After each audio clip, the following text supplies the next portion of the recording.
सातवीं क्लास के तलबा और तालिबात अस्सलाम वालेकुम। जैसे कि आपको पता है कि हमने पिछले लेक्चर में सबक नंबर 9 पढ़ा था और आज के लेक्चर में हम सबक नंबर 10 पढ़ेंगे।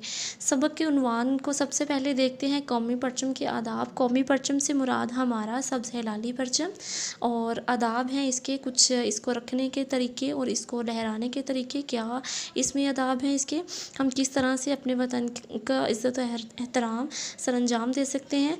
तो इसमें आज के सबक में कुछ आपको नोट्स में दिए गए अल्फाज मानी हैं, आप वहाँ से याद कर सकते हैं इस सारे सबक के अल्फाज मानी।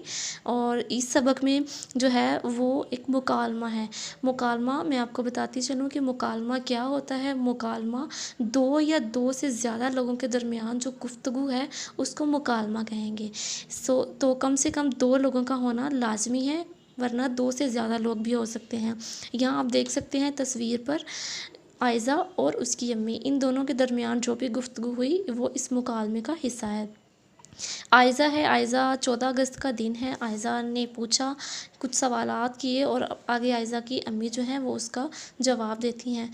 हम यहाँ से ख़ुलासा स्टार्ट करते हैं कि 14 अगस्त के दिन परचम को लहराया जाता है और क्या क्या आदाब हैं इसके। लहराते तो हैं लेकिन आज हम इसके आदाब सीखेंगे कि कौमी परचम के आदाब क्या हैं। तो यहाँ पे बताया गया है कि सुबह 7:58 पर कौमी असम्बली में परचम को लहराया जाता है। और कुछ लोग ऐसे होते हैं जो कि परचम को लहराने के बाद कई कई दिनों तक वहीं पे लगा रहने देते हैं, मतलब उतारते नहीं हैं। तो ये बात जो है वो परचम के आदाब के बिल्कुल ख़िलाफ़ है। हमें तलुए गुरूबी आफ्ताब से पहले परचम को उतार लेना चाहिए ताकि रात की तारीकी जो है वो परचम को छुपा ना दे, परचम की अहमियत को कम ना कर दे। इसलिए परचम लहराता हुआ दिन में ही अच्छा लगता है। तो यहाँ पे बताया गया है कि 14 अगस्त के दिन जो सरबराह ममलिकत परचम कुशाई का काम करते हैं वो ये सरअंजाम देते हैं इस काम को। और उसके बाद जो बाकी सूबाई असम्बलियाँ होती, सूबाई सरबराह होते हैं, स्कूलों कॉलेजों के सरबराह होते हैं, वो 14 अगस्त को परचम कुशाई का काम सरअंजाम देते हैं। इसके बाद हम देखेंगे कि पार्लियामेंट हाउस में जो है कौमी परचम वो सारा साल लहराता रहता है। और इसी तरह से बाज़ घरों में लोग भी ऐसे होते हैं कि जो एक दफ़ा परचम को लगा देते हैं, लहरा देते हैं, उसके बाद उसको नहीं उतारते। तो इन दोनों के दरमियान हम फ़र्क देखेंगे कि क्या सही है और क्या गलत। सबसे पहली बात तो पार्लियामेंट हाउस में जो परचम का लहराना वो दुरुस्त करार है, लेकिन घरों में इस बात की इजाज़त नहीं है कि दिन रात जो है रात के वक्त भी परचम को लहराया जा सके। ग़ुरूब आफ्ताब से पहले हमें परचम को उतारना लाज़मी चाहिए। और कौमी झंडियाँ जो होती हैं 14 अगस्त के मौका पर जो बच्चे हैं और बड़े हैं वो कौमी झंडियों से घर बार को सजा लेते हैं, लेकिन उसके बाद वही झंडियाँ जो हैं वो नीचे ज़मीन पर बिखरी हुई नज़र आती हैं, कोई भी उसका एहतराम नहीं करता। उसकी ये बात जो है वो कौमी परचम के हुर्मत के ख़िलाफ़ है। किस तरह से आयज़ा ने पूछा कि ये क्या ठीक है या गलत है, तो उसकी अम्मी ने आगे से जवाब दिया कि ये जो है झंडियाँ जो हम 14 अगस्त के मौका पर लगाते हैं, इस पे जश्न मुबारक लिखा होता है, जो कि थोड़ी बहुत मुशाहबत भी रखती हैं, लेकिन वो उस लिहाज से पाकिस्तानी परचम के जैसी नहीं होती। लेकिन इसके बावजूद अगर हम उन झंडियों का एहतराम करते हैं, उनको उठा लेते हैं, तो इसका मतलब ये होता है कि हम अपने परचम का एहतराम करते हैं। ये भी परचम के आदाब में शामिल है। साथ ही साथ ये बताती चलूँ कि वाघा बॉर्डर पर आयज़ा के पूछने पर आयज़ा की अम्मी ने बताया कि वाघा बॉर्डर पर जब परचम लहराया जाता है तो इंडिया और पाकिस्तान का परचम जो है वो एक जैसी बुलंदी पर होता है और एक साथ ही लहराया जाता है, एक साथ ही उसको उतारा जाता है। तो ऐसा क्यों है? जवाब में उसकी अम्मी बताती हैं कि ये इस बात की अलामत है कि पाकिस्तान और जो इंडिया के जो ममालिक हैं ये दोनों इज़्ज़त और वक़ार में मुसावात के कायल हैं, मतलब एक जैसी इज़्ज़त और मुसावात रखते हैं। इसके बाद हम अपने परचम पर देखेंगे कि हमारे परचम में दो रंग हैं, सब्ज़ और सफ़ेद। सफ़ेद रंग जो है वो अक़लियतों को ज़ाहिर करता है, 1/4 हिस्सा है ये परचम का। और सब्ज़ रंग जो है वो मुसलमानों की नुमाइंदगी करता है। चाँद है पाकिस्तानी परचम पर सब्ज़ हिलाली परचम पर चाँद है, उसको हिलाल बोलते हैं। हिलाल का चाँद जो होता है वो पहली रात का चाँद होता है, और वो पहली रात का चाँद जो है वो आहिस्ता आहिस्ता बढ़ते बढ़ते वो पूरा चाँद मुकम्मल चाँद बन जाता है। तो इसका मतलब ये होगा कि पाकिस्तान जो है वो तरक्की करते करते एक दिन पूरा चाँद की तरह, हिलाल चाँद की तरह मुकम्मल हो जाएगा, तरक्की की तरफ गामज़न है। ये इस चीज़ की नुमाइंदगी की गई है। अगर हम बात करें सितारे की, तो सितारा जो है वो इस्लाम के 5 अरकान की अलामत है। इस्लाम के 5 अरकान को ज़ाहिर करने के लिए पाकिस्तानी परचम में सितारे को डाला गया, सितारा बनाया गया। और इसके अलावा पाकिस्तानी परचम जो है वो अमीरुद्दीन कुदवाई ने डिज़ाइन किया था। अमीरुद्दीन ने इसको बनाया था, डिज़ाइन किया था। और बेशक पाकिस्तान का जो परचम है वो अपनी खूबसूरती और वक़ार में सबसे मुख्तलिफ है।